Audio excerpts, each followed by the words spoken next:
Tem uma pergunta aqui que você acabou de responder ela, mas se você quiser acrescentar alguma coisa, eu acho interessante. O cara pergunta assim, por que razão? Caio, gostaria de fazer duas perguntas. O que fez você dar razão ao Evangelho? Primeira, né? Segunda, onde encontro registros confiáveis da existência de Jesus? Da existência de Jesus. Bom, o registro mais confiável que eu tenho é o meu coração, né?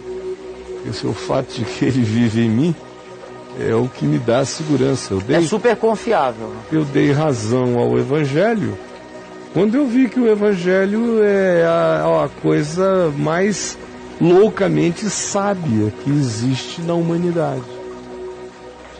Como é que eu vou lutar contra aquilo que me manda perdoar sempre?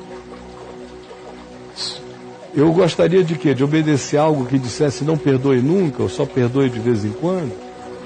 Isso eu não tenho como negar, que perdoar sempre me salva. Eu não tenho como negar que deixar um cão passar, o perverso seguir, e não ficar trocando figurinha, nem brigando, nem provocando o perverso, é a grande sabedoria para se ver livre de confusões. Jesus ensina isso e eu dei razão a essa coisa óbvia. Eu dei razão ao fato de que qualquer que seja a espiritualidade que possa ser agradável a Deus, ela tem que ser discreta e íntima. E não trobentear de autopropaganda de nenhuma natureza. Então, cada uma das coisas que Jesus ensina, eu chego a elas e digo, não tem nada mais saudável, nada mais libertador, nada mais verdadeiro do que isso. Para mim é muito simples dar razão ao Evangelho. No que diz respeito aos fatos do Evangelho, para mim eu nunca tive problemas. Eu vivo num universo absurdo, eu não consigo explicar nem a existência concreta do universo no qual eu habito. Um cara que admite a sua finitude nesse nível vai ter algum problema para admitir, por exemplo, o que se chama de milagre de Deus nas narrativas da Escritura?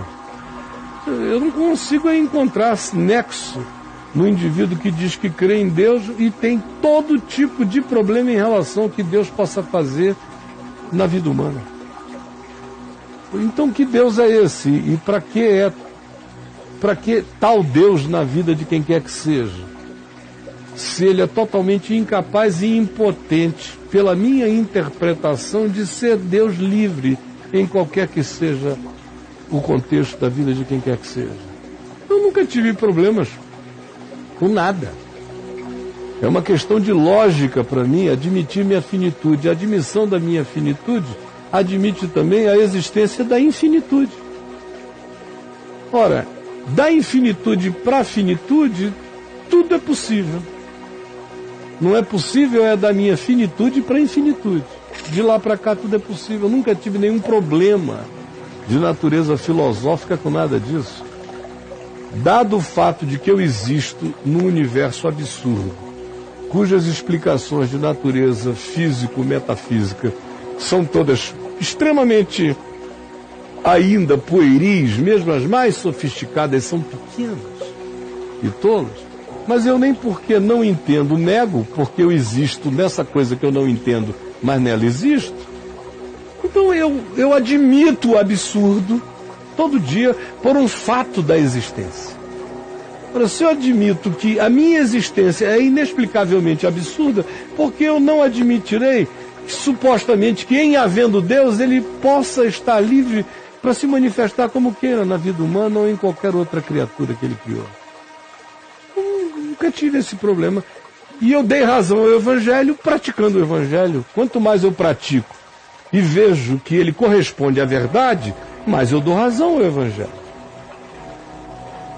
As minhas grandes transgressões me ajudaram a dar muito mais razão ao Evangelho, porque transgredi, e toda vez que transgredi e transgrido, eu sinto a consequência da não obediência ao caminho simples do Evangelho. Então, dar razão ao Evangelho, primeiro foi uma questão de lógica. Em segundo lugar, se transformou numa constatação da vida, da experiência. Quanto mais o tempo passa, mais óbvio o Evangelho se torna para mim. Quanto mais eu o obedeço, mais nexo ele tem, mais ele cresce diante dos meus sentidos. E mais ele corresponde a tudo o que seja realidade no mundo. É por isso que eu sei que ele é verdade. Ele corresponde à realidade da vida e da existência. E o cara quer dar razão só se tiver certeza de que dos registros. Não se trata disso, cara. Não se trata disso. É de algo muito mais profundo. Não tem a ver só com... ficou documentalmente provado que fulano existiu. A maioria das figuras que mais influenciaram a história são aquelas sobre as quais menos registro se tem a respeito delas. A gente tem muito registro de babaca na história. De general. General é sempre um grande babaca. Um general. É um babacão. É um cavalo branco. Quer ganhar uma guerra porque tem um pinto pequeno. Isso. Aí ele precisa de, olha o meu cetro, pro lado de fora. Esse pessoal tem registro deles. Se gostavam de mulher, se gostavam de cortar e aparar, isso e aquilo. Agora, quem pensou, quem refletiu, quem alterou, quem propôs algo que mudou a mente, quase todos eles são indivíduos sobre os quais não se tem praticamente nenhum registro. Até porque esse tipo de gente não quer a sua vida registrada em pedra, nem em monumento. São sábios o suficiente para saberem que o que se perpetua não é o que a gente esculpe em pedra, nem monumentos que a gente erga, mas são as ideias da verdade que viajam no coração das pessoas de geração em geração. Então, eu sei que Jesus é real em todos os sentidos, inclusive historicamente. Não dá para um ser não real ter gerado essa confusão toda que Jesus gerou na história da humanidade. Não dá. Uma ficção não produz isso. Não produz. Não. Não produz, não leva milhares de pessoas a dizerem: eu conheci, vivi com ele, estou morrendo por causa disso, mas morro feliz. Vamos lá. A mulher adúltera de João lá, 8. Nenhum escritor ia ser capaz de produzir aquela sacada. Não tem, cara. Nada. Pode ir na história universal toda. Ninguém não tem nada como o Evangelho.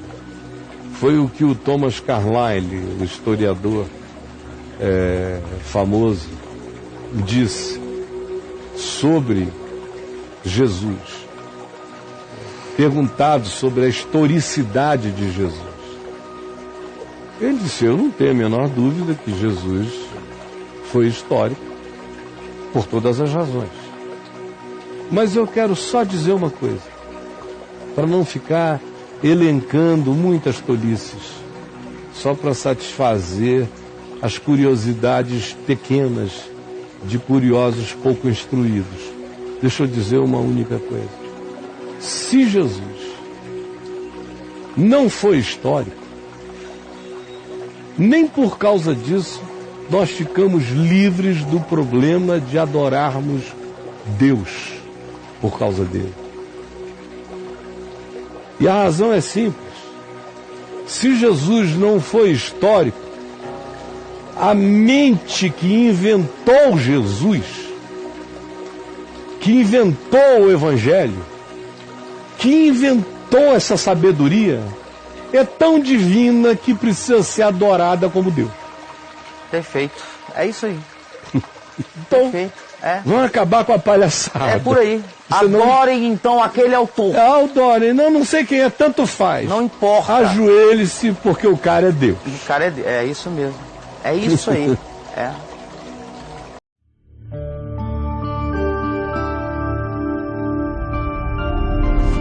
PTV, o canal é você.